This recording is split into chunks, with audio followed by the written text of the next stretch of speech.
Nag-produce ng 2 gold medals ang Pinay golfers natin sa Asian Games. Pero ang men's basketball team ng Pilipinas bigong makapasok sa medal round.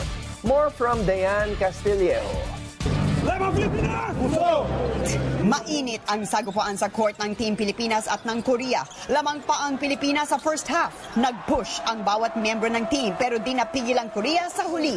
82-91 ang huling score, 9-point win para sa Korea para makapasok sa semifinals.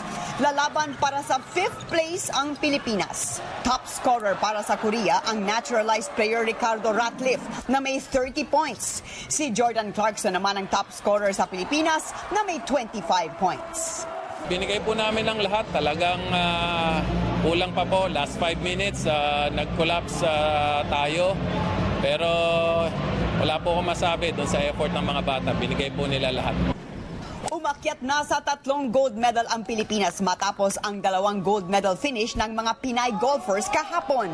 Ang 17-year-old na si Yuka Saso nakarecover sa huling hole para maungusan ng China. Gold medal ang Pinay sa individual event, habang si Bianca Pagdanganan bronze medal naman. Kaya gold din ang Pilipinas sa team event ng women's golf. Bigo naman ang Pilipinas sa host Indonesia sa women's volleyball. Ginanahan ang Indonesia dala ng napakalakas na cheer ng mga kababayan. Dikit ang 4th set pero sa huli nanaigang Indonesia 25-22. The first 2 sets siguro were really shaky siguro for the whole team. Pero naka-recover naman ng 3rd set tsaka ng 4th set, but medyo kinapos nga. Kami as an athlete, kami na naglalaro inside the court, naging masaya din naman talaga kami kasi kahit papano hindi kami tumigil lumaban. May mga laban pa rin ang Pilipinas sa iba't ibang sports tulad ng boxing, judo, karate hanggang sa September 2 closing ceremony. Dayan Castillejo, ABS-CBN News.